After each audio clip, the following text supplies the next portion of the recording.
Bonsoir à toutes et à tous et merci de rester fidèles au programme du soir sur New World. Bienvenue dans Regard croisé, le deuxième numéro de cette semaine. Encore 4 sujets au menu ce soir. Nous parlerons d'abord du Soudan où les négociations piétinent en Arabie Saoudite. Au Sénégal, Ousmane Sonko est condamné en appel à 6 mois de prison avec sursis. Nous parlerons également du Niger où 7 soldats ont été tués dans l'explosion d'une mine dans l'est du pays. Et pour terminer, nous reviendrons bien évidemment au Togo, enseignement supérieur, les grades, licence et master désormais en examen d'État. Pour en parler ce soir, 3 invités sur ce plateau. Avec moi, Prosper Agboklou, vous êtes journaliste et analyste politique. Bonsoir Prosper et bienvenue. Bonsoir au grand général donc, du plateau. Bonsoir aux aimables téléspectateurs. Mais je crois quand même que le plaisir est encore partagé pour parler bien sûr de l'actualité africaine et particulièrement togolaise. À côté de vous, Germain Pouli, journaliste également, directeur de publication de Togo Réveil. Bonsoir Germain et bienvenue. Bonsoir docteur et bonsoir à tous les téléspectateurs. Notre troisième invité, Rodrigue Aïgo, journaliste et analyste politique. Bonsoir Rodrigue. Bonsoir docteur Guillaume et bonsoir à tous ceux qui nous suivent. Ravi de partager ce plateau avec mes amis Germain Pouli et puis Prosper l'Allemand Agboklou. Et voilà, donc nous allons commencer avec le tout premier sujet aux directions le Soudan. Les négociations piétinent en Arabie Saoudite alors que les combats continuent sur le terrain piégeant des millions d'habitants cloîtrés chez eux. Les négociations par contre piétinent à Jeddah de l'autre côté de la mer Rouge en Arabie Saoudite. Ces discussions devraient se borner à dégager des corridors humanitaires et ne comporter aucun volet politique. La guerre a fait plus de 750 morts, 5000 blessés, 335 000 déplacés et 117 000 réfugiés. Nous sommes donc au 3e jour des négociations, mais toujours pas d'accord en vue. Les protagonistes ou bien les émissaires des deux camps ne se sont pas encore rencontrés. Ils se parlent par personne interposée. Rodrigue Aïgo, à quoi doit-on s'attendre? Y a-t-il de l'espoir à ce que ces négociations qui se tiennent à Jeddah puissent aboutir? De l'espoir, je ne sais pas s'il faut en avoir. Le souhait serait quand même que les protagonistes s'entendent. Mais vous savez, quand vous êtes dans une guerre par procuration et que ce soit des voix non autorisées, habilitées à prendre des décisions qui se retrouvent autour d'une table, ben, ce serait trop ambitieux de prétendre à un accord, surtout qu'ici, ce n'est pas un accord qui va amener les gens à s'entendre sur l'essentiel, mais plutôt dégager des passerelles pour permettre aux actions humanitaires d'être déployées sur le terrain afin de soigner les blessés, donner du vivre aux populations déplacées ou cloisonnées. Donc c'est un peu compliqué. C'est un peu compliqué. Quand on parle, par exemple, de l'Arabie Saoudite, vous savez, dans un premier temps, il faut préciser que en 2021, ce groupe-là était compact, était consolidé. Oui. C'est ce groupe-là qui avait mené les assauts, qui est auteur du coup d'État contre le gouvernement civil d'Abdallah Hamdok. Voilà. Oui. Et donc, après, c'est parce que les deux camps ne se sont pas entendus sur le butin, ou le butin de guerre, si on peut l'appeler ainsi, qui a eu scission. Et aujourd'hui, ils ont pris les armes.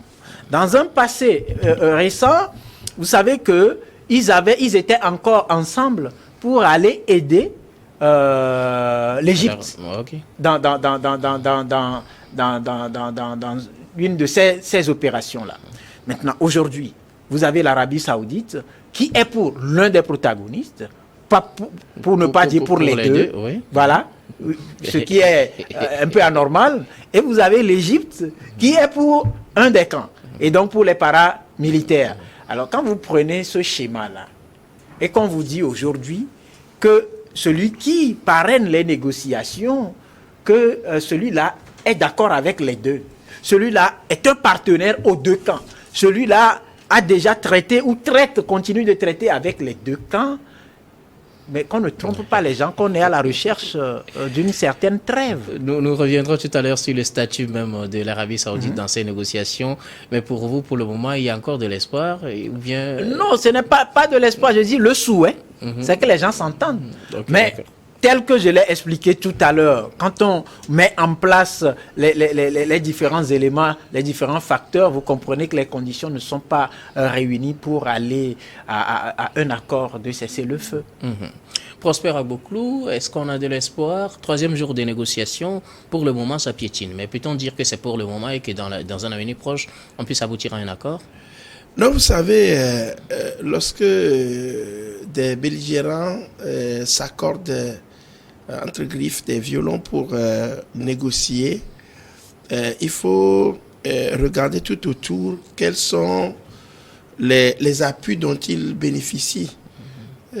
Rodrigue l'a dit tout à l'heure, l'Arabie Saoudite est des deux côtés, il joue un peu une forme donc d'embrouillamini, on ne comprend pas. Mère de jumelles. Oui, là, donc on ne comprend pas ce qu'elle Chacun veut faire. tête d'un côté. Bon, maintenant, c'est ça le problème. Et on comprend que les deux parties veulent plaire à ceux qui les soutiennent.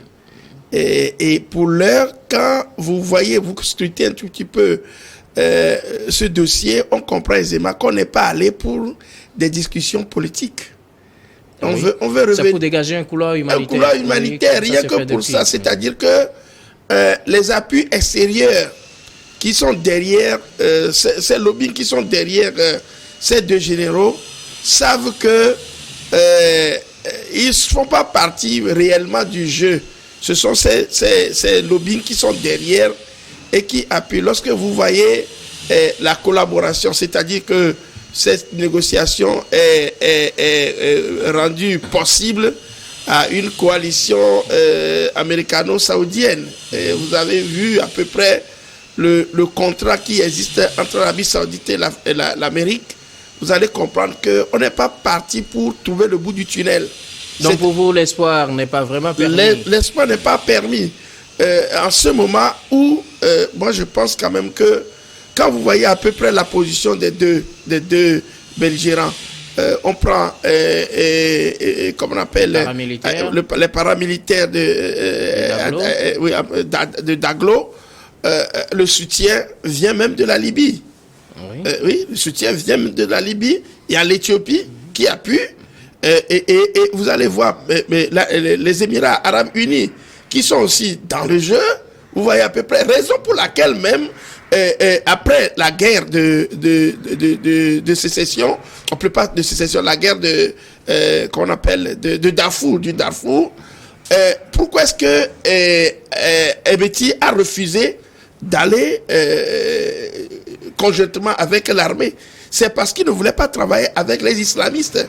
Or, le camp des islamistes reste le camp que ceux-là craignent le plus, puisque dans l'armée, vous savez que Omar el-Béchir, même à partir de El-Nimeri, il y avait une islamisation et la charia qui avait été même votée. C'est ce qui a conduit à beaucoup de négociations qui n'ont même pas abouti. Près de 4 ou 6, beaucoup de négociations qui n'ont pas abouti. Donc, Meti craignait que si son armée, l'armée nationale n'est pas purgée, il faut qu'on fasse une purge des islamistes au sein de cette armée-là. Si on ne purge pas les islamistes et que son armée rentre, ça va être un problème qui ne peut pas être au fait résolu. Un gros problème difficile à résoudre. Vous voyez à peu près. Donc, c'est ce qui fait même qu'aujourd'hui, on ne peut pas s'attendre à ce que une négociation puisse aboutir pour que ces gens-là cessent de se combattre. Et le temps même de demander même les cessez-le-feu dont on parle, c'est pour se réarmer. Rien que pour se réarmer. Et derrière, on dira tout simplement que bon, il y a les paramilitaires de Wagner qui aident quelque part, mais je crois que les intérêts ici sont plutôt en jeu et ce ne sont pas les populations soudanaises qui font partie, donc, je dis, du chrysanthème donc, de cette négociation-là. On est là, ce sont les lobbies qui sont derrière et moi je crois quand même qu'on est en train de leurrer. Ok. Germain Pouli, troisième jour des négociations, on a peur que ça n'aboutisse pas ou bien on garde quand même l'espoir? Ouais, il faut toujours garder espoir quand on va négocier parce que l'enjeu est important, il y a des populations civiles à sauver.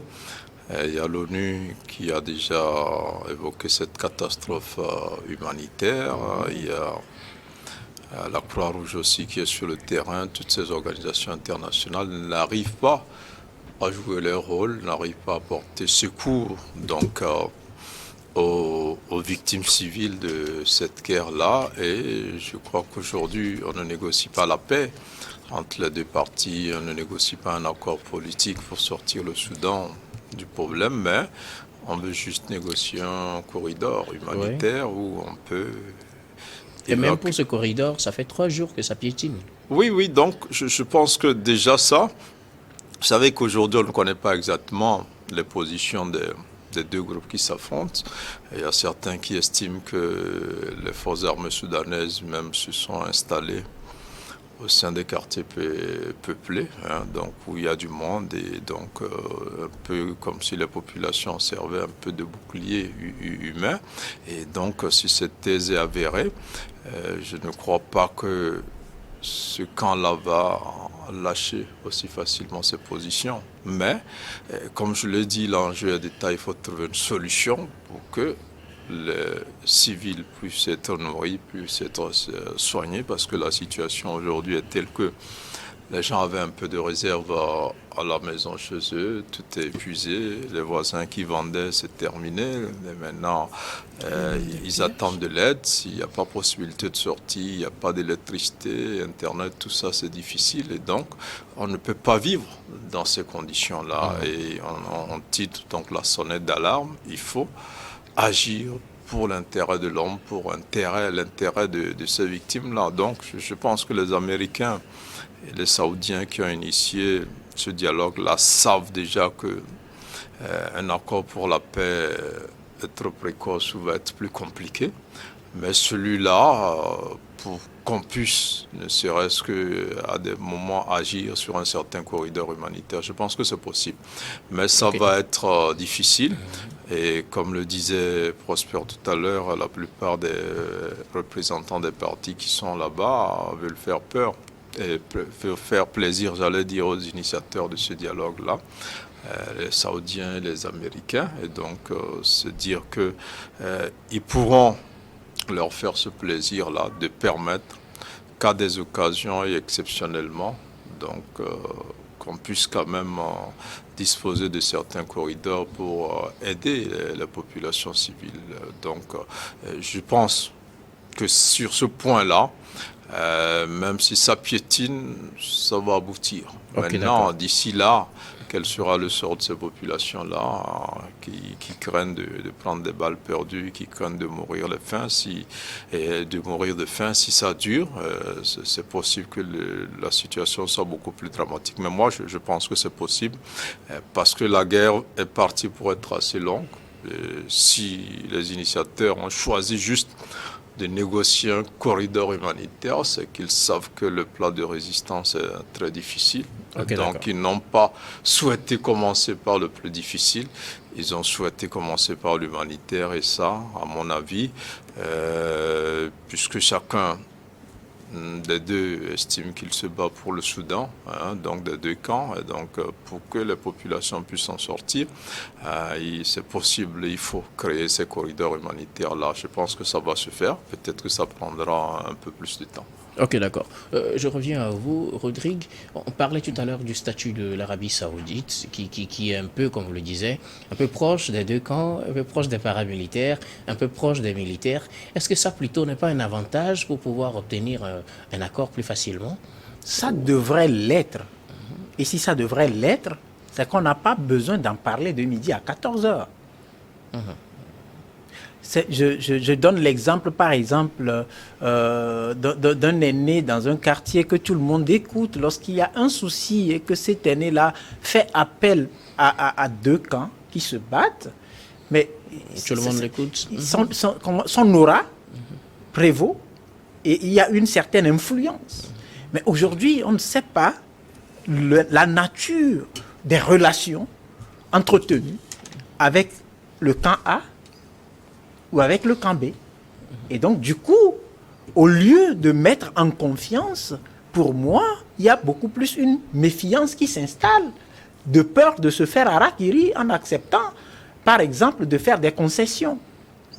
Moi, c'est la lecture que je fais de la chose. Parce que ils se connaissent. Ils se connaissent. C'est en cela que je dis, sur un autre point, mettre en place ou se mettre d'accord d'ouvrir une passerelle, installer un corridor pour que l'aide humanitaire arrive, si méfiance n'est pas quelque part, mais ça devra pouvoir se faire normalement. Mais qu'est-ce qu'on peut voir autre derrière, puisqu'on ne connaît pas les intentions des Américains, des Saoudiens ou encore de l'Égypte? C'est en cela que je parle de guerre par procuration. Lorsque vous êtes là et que les éléments basiques de discussion franche ne sont pas présents autour de la table de négociation, mais qui dit aujourd'hui que l'autre ne se dit pas qu'en acheminant les aides humanitaires, on peut glisser des éléments prospères à parler de réarmement.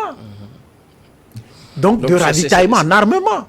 Mais l'Arabie Saoudite étant proche des deux camps devait donner une certaine garantie que l'aide humanitaire sera effectivement une aide humanitaire et que ça ne servira pas à réarmer un camp contre l'autre. Mais, docteur Guillaume, vous aviez déjà collaboré avec moi.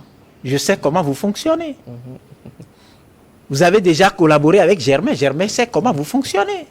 Si nous savons tous comment vous fonctionnez et que vous êtes là devant nous, vous nous demandez d'aller autrement. C'est en cela que je parle d'un climat de méfiance.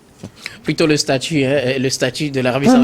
Pour moi, ça pose un problème. Les négociations. Parce que ça a beau marcher en amenant les gens autour de la table, mais au même moment, ça radicalise. Parce que du moment où je sais ce que notre contribution, notre collaboration a fait de l'autre côté, et je sais ce que votre collaboration a causé comme préjudice de mon côté. Mais aujourd'hui, vous n'êtes pas en position pour m'amener à fléchir. Okay, d'accord. De peur de me faire harakiri. Même avis, Germain Poli? Non, comme je reste un peu sur ce que je disais tantôt, ce qu'on leur demande n'est pas quand même la mer à boire, parce qu'il ne s'agit pas de vraies négociations. Oui, ça c'est clair. Ce n'est pas de vraies négociations de paix. Là, ça va être très difficile, à partir du moment où actuellement la guerre, on ne sait pas qui prend le dessus. C'est peut-être le camp qui va subir... de plus de revers. Voilà, qui pourrait être plus disposé à faire des concessions. Mais on n'en est pas encore là. Et comme je dis, les initiateurs de ce dialogue-là n'ont pas attaqué le gros morceau. Il leur dit, mais laissez-nous un peu d'espace, un peu de trêve pour qu'on achemise les médicaments. Est-ce que le laisser-nous un peu d'espace là, ça peut créer un certain climat de méfiance? Oui, non, c'est toujours est-il qu'il y a certains camps qui occupent certains territoires déjà. Maintenant, si les convois sont identifiés, généralement les voitures, les camions de la Croix-Rouge, tout ça sont identifiés, ils peuvent circuler. Il y a le programme alimentaire mondial et un certain nombre d'acteurs qui, donc, ils peuvent. Moi, je crois que ça, c'est possible. Mais après, ils sont conscients que pour la paix, ça va être très compliqué. C'est pour ça qu'ils n'ont même pas osé parler de ça. De paix pour voilà, ils savent que s'ils lancent ce genre de négociations, c'est parti pour des mois, voire des années. Ils ne pourront même pas aboutir. Donc, c'est pour ça que je pense qu'ils ont quand même bien réfléchi. Il y a eu plusieurs appels à la trêve, tout ça qui n'ont pas été entendus. Voilà quelqu'un qui a travaillé avec les deux, qui finance les deux, en plus des Américains qui sont encore la superpuissance mondiale, qui ne leur demande pas grand-chose. Laissez qu'on s'occupe des civils. Ok, d'accord. Donc, c'est vrai que, comme je le dis, ils sont en guerre et ils occupent des espaces et ils peuvent, tout ce que, les craintes de Rodrigue aussi, ils sont fondés, on peut se dire, on peut laisser à la place de la nourriture, c'est peut-être des armes qu'on va envoyer, mais je crois que c'est possible. Après, en même temps, peut-être là où je les rejoins un peu, il y a une certaine hypocrisie occidentale. Vous savez que les Occidentaux ont déjà évacué pratiquement tous leurs ressortissants. Maintenant, ceux qui restent, ils n'ont même pas intérêt à avoir une trêve, ces gens-là. C'est des Soudanais, ce sont des humains également. Oui. Mais nous allons marquer la pause, on reviendra sur ces débats tout à l'heure. On marque la première pause.